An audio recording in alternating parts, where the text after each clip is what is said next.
Hey, really quick, before we get into the podcast, we aim to bring you the most practical, impartial advice in cybersecurity. So if you like what we do and you want to help us out, please follow us on whatever platform you're listening to us on right now. Thank you, and let's get into the episode. If you're the smartest person in the room, you're in the wrong room.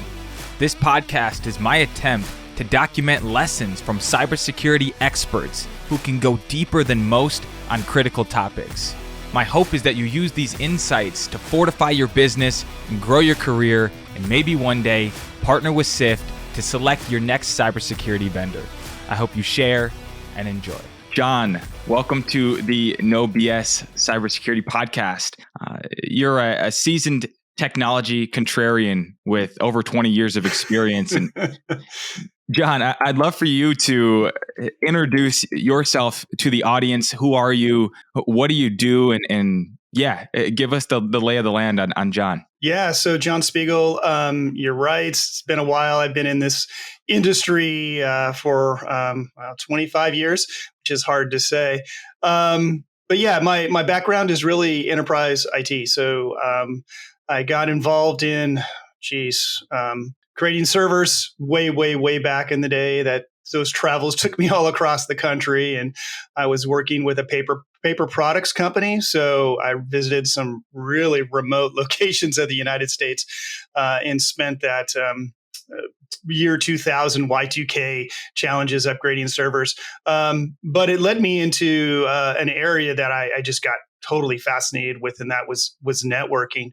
At the time, Cisco was dominating the space, and these guys would go into a closet and pull wires and do things, and then go back and program. And I'm like, "Well, what are you guys doing?" And they're like, "Oh, we're setting up the network." And back in the day, it was very slow bandwidth, less than a megabit per second, and I just got fascinated with that. So dive deep into networking, got my certifications on Cisco, and it really led to another job in enterprise IT, where I joined a retailer here in the Pacific Northwest, Columbia Sportswear, as a network engineer, and then quickly worked my way up into running the team, management, and so on and so forth.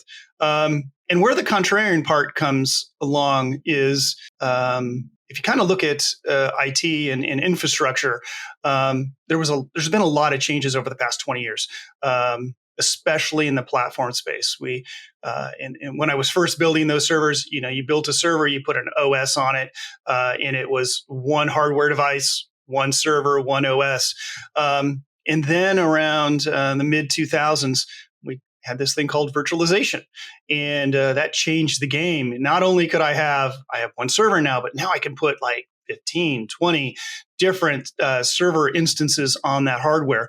And then I can, if I have multiple hardware servers, I can shift those loads across it. And that was really just unlocked a lot of what infrastructure could do. And then the same thing happened in the storage space. But networking, nothing changed.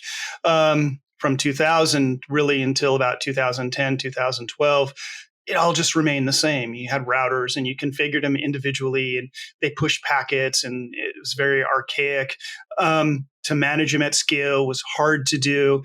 And I just got to a point where I was kind of frustrated with the industry, and it's like, there's got to be something else. There's something different.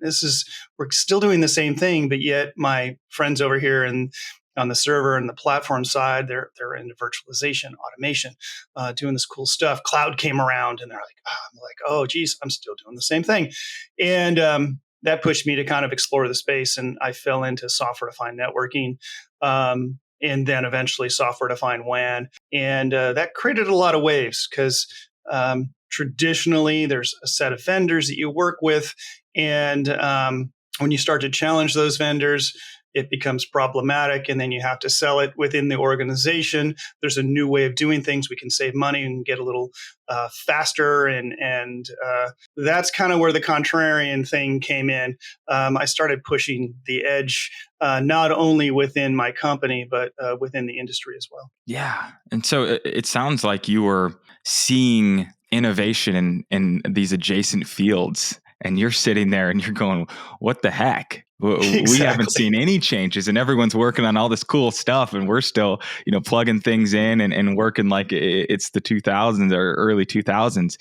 It sounds like that was starting to get a little frustrating. Was there a tipping point where you're like, no one else is going to figure this out. I've got to do something. Or did it kind of happen naturally? Like, did you intentionally set out to kind of find a better way? I think it came down to business problems. The company I was working for had lots of retail stores, and we had a very heavy footprint in these stores. There were servers, there was routers, switches, basically a 42U rack. I mean, that's 7 feet of infrastructure that we drop into one of these stores. And the time to configure it was, oh gosh, I think it was somewhere right around 120 hours. And significant investment in terms of hardware, significant investment in software, and significant manpower to bring up one of these stores. Like, there's got to be a better way because we're opening 20, 30, 40 stores a year. And this team is just killing themselves to make this happen. And I'm like, we've got to automate this. We got to thin it out. We've got to go with lower costs.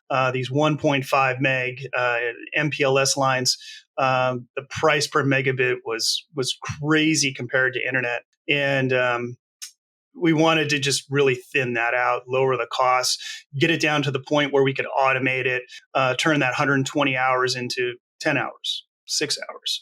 And that's really kind of what pushed me to really dive into software-defined WAN. And that journey caused some problems with some incumbent vendors, let's just say that. Yeah, absolutely. So for those who don't know, and if you don't know and you're listening, I don't know either. So I'm going to ask this question. John, can you explain software-defined WAN and kind of how that's different than the old way of doing things? Yeah, so I kind of referenced it earlier in the discussion. In the past, how we would configure a wide area network is you would buy a service from a provider. Could be AT&T, Verizon, name your vendor out there, and it would be a private network, and you would connect your remote branches back to a central location. Generally, that was a data center. The cost per megabit could be anywhere from $100 to $200, depending on the location, last mile, and you're generally limited to a T1, which is 1.5 megabits per second. The difficulty is, if you compare at the same time, you can get a broadband line, Comcast, Verizon, DSL. That might be somewhere in the realm of $50 for 10 megs, sometimes even more. And when you got to broadband lines, and you're paying just the ridiculous amount of lower costs, that really kind of drove some innovation in the industry around the time that software-defined networking came out. And the concept of software-defined networking was really to go to scale with networking. So not just going to each individual device and programming it, but allowing software to make changes within the network almost in real time, and also being able to control multiple devices from a central point. And that worked well in the data center, but it just exploded when it came to the wide area network, just because of the costs to run a network. And then you also had this thing called the internet, where SaaS applications started showing up, and that really became the media for connecting locations. So as a result, software-defined networking or software-defined WAN really became that infrastructure service really from 2015 till about 2019, 2020.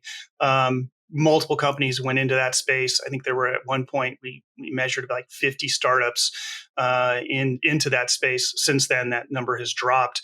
But it really took off. So software-defined WAN really is taking the ability for taking multiple devices at the edge that don't have a lot of intelligence in them, but they're programmed from a central location. So it makes managing these networks much easier. You're able to leverage multimedia to connect to them. So it could be MPLS, could be, even dial-up LTE, but more often than not, it's an internet line, whether that be broadband or a dedicated internet line. And the costs of running that service dramatically lowered, as well as the ease of managing it. Gotcha. Yeah, it's really interesting. And you've been in the space so long, so you've seen iterative ideas, you've seen innovative ideas, you've seen what sticks, you've seen what dies in the hype. I'm curious, if you were elected chief emperor of AI in networking, how would you apply AI and in the future, 10 years from now, if you were able to shape it to your vision, what would that look like? And what are the applications and why that way? I guess take us into your imagination and let us know, what would your vision be for the future? Yeah, I think a lot of it is going to be bringing insights and intelligence and abstracting the complexity for an engineer on a regular basis. When I was at my former company, I had almost 2 CCIE level engineers that I had to keep on staff. And there were obvious reasons why the complexity of the network was top of mind. And when things broke, they broke hard. As well as you always need that top level talent to execute on projects that either increase revenue or reduce risk. And that's really where I wanted them. I wanted them on those projects that the business was interested in because there was new avenues of revenue, or there was security reasons why we wanted them to be doing that work. I didn't want them doing the firefighting. I didn't want them doing the keep the lights on activities. And I think that's really where AI can play a role. So we can abstract what they would do on a regular basis, and get it down to the point where it's almost, we've all worked with ChatGTP and know how easy it is with natural language to kind of understand what a problem is, where the solution is, what are your options. And I think that's where we're going to see AI really take off, is making it easier for somebody at a network operations area, or a SOC, or even an operations team, to get involved and understand how that network is running, how it's programmed, where are the problems, and being able to solve them almost hopefully in real time, and not having to involve that high-end talent that we really want focused on revenue-generating projects. I think that's where AI is going to have an increasing amount of effect on it. I think there's also a huge opportunity in security, because if you have a data lake that has all that network information, and it can comb through it and start to find indicators of compromise, or make suggestions around firewall rules, or start to point out insights that you wouldn't normally see, or you would have to dedicate a team to, and the amount of time and effort to uncover that is very high. I think that's where AI can really have some advantages. So simplifying the complex is really, I think, the advantage of where AI can be, and can be very useful to us. Yeah, and I think frankly, you're spot on, in my opinion, my very, very humble opinion. I think we've seen some of that in security already, just with the outsourcing, right? Managed detection response, MSSPs, EDR, where companies are saying, hey, let's outsource some of these just redundant manual tasks so we can get our talent working on bespoke solutions internally that either drive revenue or reduce risk, and secure our applications, secure our product, right? Things like that. And they're using the CrowdStrikes of the world, the Arctic Wolves of the world, to outsource a lot of that manual effort, right? Did I drop? Yeah, you dropped. No worries. Okay, can you hear me? Yeah, I can hear you now. Well, we've seen some of that in the space with the CrowdStrikes and the Arctic Wolves, where organizations are outsourcing so that they can focus on bespoke solutions that either drive revenue or reduce risk internally. But I think a big challenge, especially for the audience members who are listening that work at an SMB, where they say, hey, John, we're just a 2-person shop. We're doing everything from help desk to cyber, and we don't know exactly what we should be outsourcing and what we shouldn't. Is there a framework or a tool or a way for the 2-person shop at a rural hospital in Iowa to understand what they should be outsourcing versus what are the things that we absolutely need to keep internally? If someone asks you that question, how do you help guide them? Hey, it's James here. Really quick, well done for making it to the midpoint of the episode. If you're enjoying what you're hearing, remember to give us a follow. And if you're really enjoying it, please drop us a review. We'd really appreciate it. Thank you. Now let's get back to the episode. Yeah, so it really comes down to there's a concept called core and context. So, what is core to our business? What functions does IT, digital services provide to the organization that are unique and that are core to the business? Those are the areas that you need to be focused on and investing in. Everything else is context. So, your example there of detection or EDR, things where someone's combing through your data and trying to understand it. That's an opportunity to outsource. Networking can even be an opportunity to outsource. There's a new movement called NAS, Network as a Service, where companies will come in and provide your networking. That could be as simple as your wide area network, which has been out there traditionally, to getting into the point where they're managing your wireless network, your local area network, even some of your data center aspects. That may be an area that you want to explore and take that off your hands. They may be able to do a better job. So look at it as what is core to my business, and everything else is context. SaaS is a great mechanism for that. We don't have email servers anymore for the most part. Some people do, but for the most part, you're using Gmail, you're using O365 mechanisms like that. Email used to be like this core thing that would run a business on. It's not anymore. So that's an area I would look at. The key aspect there is you have to have the mindset. If you're going to do that, you have to have the mindset of I'm going to manage vendors. So vendor management, SLAs, that whole procurement side of the house. How do you work with your vendors? The questions you need to ask and keep on top of them. That's an area you're going to need to invest in if you start to outsource per se some of those more contextual functions. Yeah, absolutely. And I think a lot of the businesses that we talk to and a lot of the audience members are SMBs. They're the 1 or 2 person shops, right? And they need the guidance on that procurement side, on the vendor management, on aligning their requirements with the vendor features, and the ability to look beyond the marketing jargon and the marketing hype, because every vendor is going to say, hey, I can solve all of your problems, right? We have the silver bullet. But in reality, security is really about 100 golden BBs, right? And so value-added resellers become part of the equation for those smaller shops because they have a lot more expertise. Do you see AI shaking up kind of the relationship between SMBs and MSPs and VARs, or will there always be a place for that human element when looking at aligning a vendor with your core business and your requirements? Yeah, I mean that is a human aspect. So AI is a function. It's a tool. It's like a wrench or a screwdriver. Right now, it can give you guidance, but if it's used in the wrong way, if you use a wrench when you should be using a screwdriver, the results are not going to be for your positive side. So you need to understand that AI is a tool, but at the end of the day, it's going to arm you with information, insights, so you can make a decision. It may suggest 1, 2, and 3, but you have to decide which of those which path am I going to go down? Will AI upset all of that and get rid of the VARs and a lot of those mechanisms? Probably not, because at the end of the day, we're all humans and we need to work together, and that's AI is just another tool. Yeah, absolutely.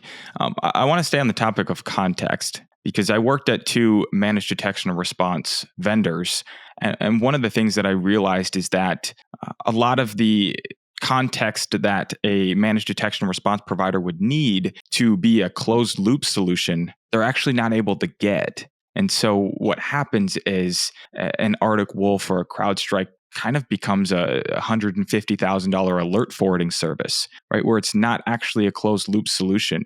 And I guess I'm curious, do you see that same gap in, hey, we're going to outsource this, but we're also not able to send the amount of context we need for the vendor to close the loop. So we'll just have them forward us alerts and then we still have to figure it out anyways.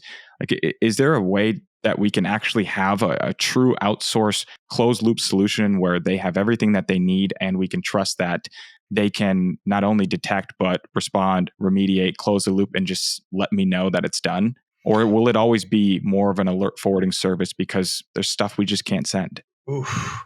I think that's where you go back to that vendor management. Do the upfront work, start to ask the questions, see if your technology portfolio aligns with that vendor. If it's only about CrowdStrike, if it's only about the EDR, you're missing a whole slew of data points. You need to understand, can I get my networking information in there? Do they support my networking vendors? Because now there's multiple networking vendors.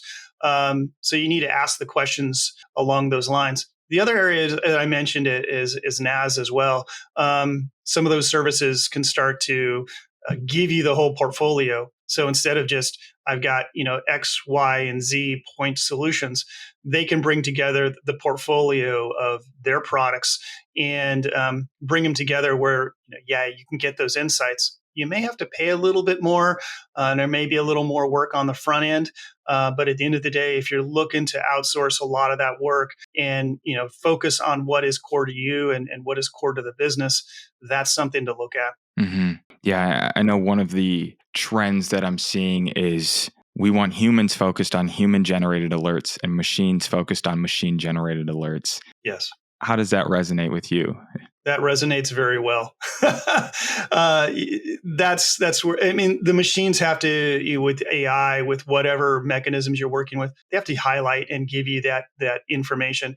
Humans don't have enough time to comb through, thousands and thousands of alerts and understand what is key to them.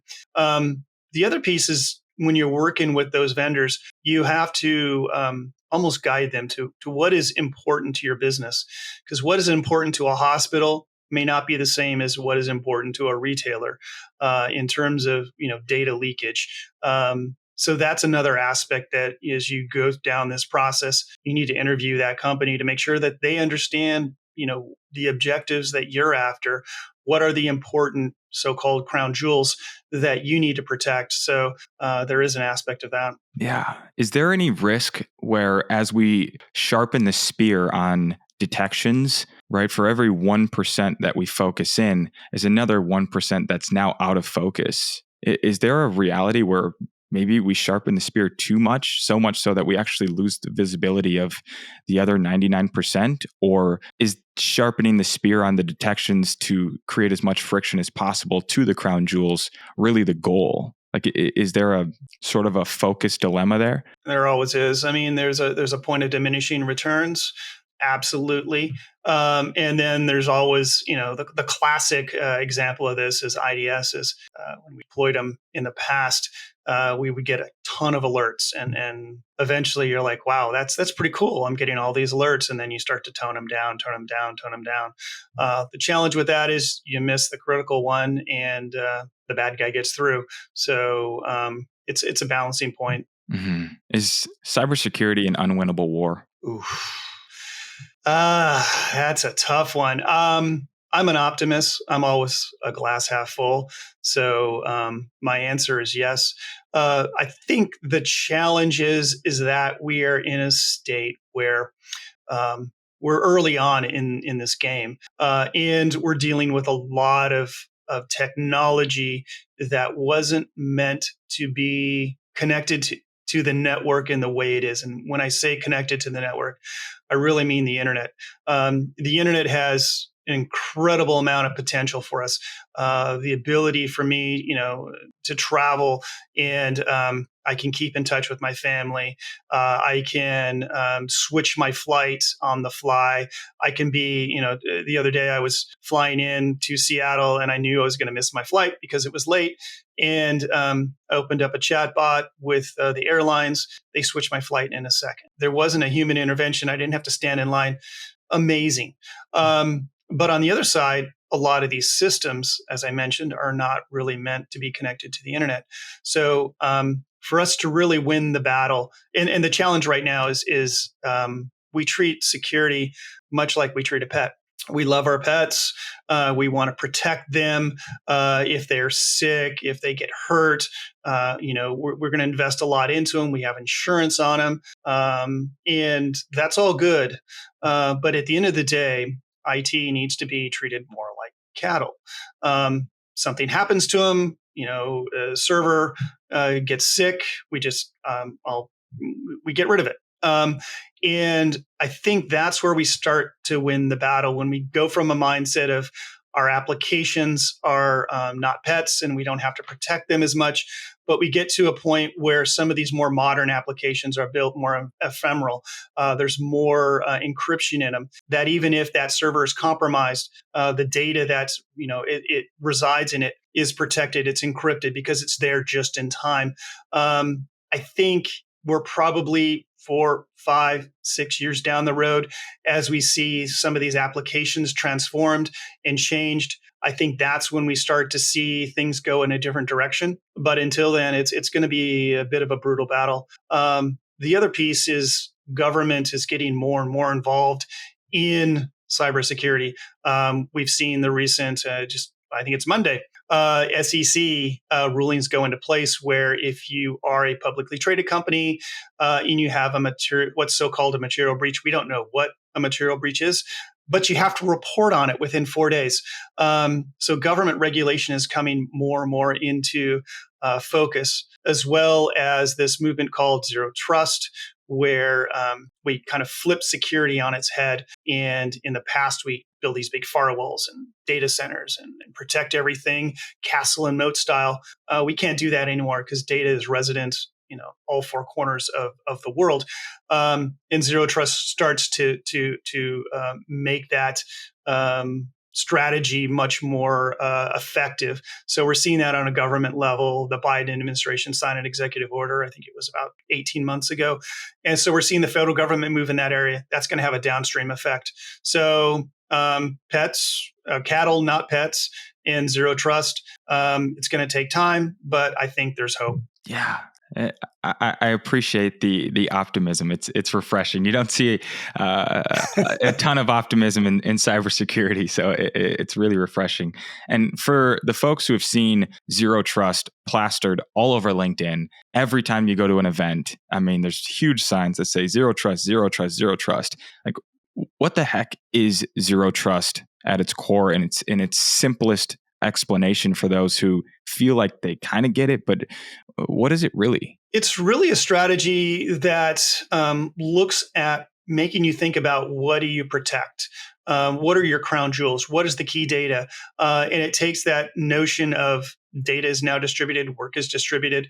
And basically, if you think of the best analogy I can think of is, if somebody's been in the Navy or has spent time on ships, ships have, watertight compartments. So one of the challenges why the Titanic sunk is, water got into the boat because it hit an iceberg and there was a hole, and water just kept filling and filling and filling and filling into the boat. And that's very strange, similar to where you get compromised in a cyber attack. Someone breaches your identity credentials, gets in through VPN, lateral movement, explores and finds the key data and exfiltrates it. And if they're really cruel, they leave some ransomware and it all, you have to pay a ransom to get the data back, so on and so forth. What Zero Trust looks to do is create those airtight compartments throughout the business. They're called protect surfaces. And there's a really good book about this by George Finney called the Project Zero Trust, I think it's called, or the Zero Trust Project. Look it up. It explains it very well in layman's terms. But really what it tries to do is IT creates these airtight compartments throughout the business with really a focus on where the crown jewels and protect those things most. The concept is assume breach. And if you do it right, you can detect that, malicious traffic before it gets to that key protect service where the corporate data is located. Yeah.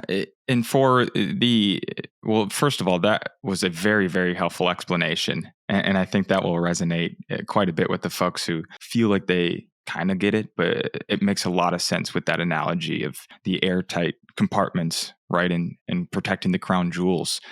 I'm curious for the business owner who's just getting started right now. They have big aspirations. They want to grow. Where should they start for cyber? Is there a way for them, from 0 to 1, like let's build with cybersecurity in mind? And one of the things that I've heard is just use Google Chromebooks, YubiKeys, single sign-on or MFA, right? And you'll be like pretty secure just by doing that.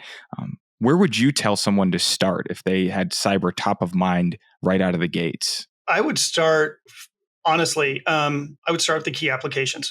So what do you need to run your business? Is it a financial thing? Is it Salesforce? Is it, what applications do you need? Then start to look at like SaaS applications. Take the risk off your plate. Don't leave, don't create a data center. Don't build applications in a data center. I wouldn't even look at, building applications if you don't have to, even in a cloud provider, an AWS or Google, or whoever your application or your cloud of the future is. See if you can pull things off the shelf. See if you can find, solid SaaS applications to run your business. And that allows you to distribute the risk and distribute the security side of things, not on yourself, but on the vendor. I think that's key. And then to your point, the next one is really identity. Look for a solid identity provider. There's several out there. Okta does a great job. Ping, Azure AD, if that's where you want to go. O365, those types of things. MFA, always solid if for key applications, keep where the key data is. But you got to go beyond MFA. It's been shown that MFA is easy to crack. It just takes a phishing or MFA fatigue. So you have to go further. And I do like the idea of YubiKeys. The other piece, and this will be coming obviously down market at some point, is this notion of SSE, ZTNA, those types of services, which today are really focused on the enterprise space, eventually are going to make their way down to the SMB area. And that's an area to keep your eye on too, because that provides you risk-based authentication. So not only is it taking in the identity, but we're starting to look at the device, the time of day. What is the posture of the device? Does it have a cert on it? Those types of things. Are you working from home? Are you working on the road? Are you in the office? I think risk-based authentication is really where we need to head. So SaaS services, identity, and then keep an idea of looking at emerging technologies like SSE. Beautiful. John, this was extremely enlightening. Is there anything else that you want to tell the audience before we sign off? You've given so many incredible nuggets, and your analogies are really second to none. It makes it so much easier to understand what the heck is going on, and really shows just how deep your knowledge goes. Is there anything else that you want to share with the audience? Any thoughts or closing remarks? No, the key idea is technology. It's a tool. Don't get caught up in the vendor spin. AI, we talked about AI, and if you go to a conference, any magazine you open up today, it's all AI. And to your point as well, zero trust is a big buzzword. If someone says they can sell you zero trust, quickly walk away from that one. Think of it as a tool. Do the investigations, and then be the contrarian. Keep an eye out for the future and look at what technologies can help you move forward. Just don't accept the past and what people have done in the past. There's so much new technology coming out. So be a contrarian. Be a contrarian, people. I love that. John, where can people find you? Where can they connect with you and learn more from you? Yeah, so hit me up on LinkedIn. I do a lot of posting there. I also run another organization called the SSE Forum, where we bring together practitioners, people in the space that are using some of these emerging technologies like SASE, SSE, Zero Trust. And then we also do a podcast called The Edge, where we interview people that have either used this technology, are starting to get engaged with it, or they're a CISO or a security expert or somebody within the industry. Usually have a great conversation with them. So it's called The Edge. It's on most of the major podcasting platforms, Spotify, Apple, so on and so forth. Beautiful. John, thank you so much for joining the podcast. And I can't wait to check out The Edge. And if you guys want to connect with John, find him on LinkedIn. Thanks, James. Enjoyed the conversation. Thanks so much, John. No BS Cybersecurity is brought to you by Sift.ai. Remember to subscribe wherever you listen to your podcasts. On behalf of the team here at Sift, thank you for learning with me.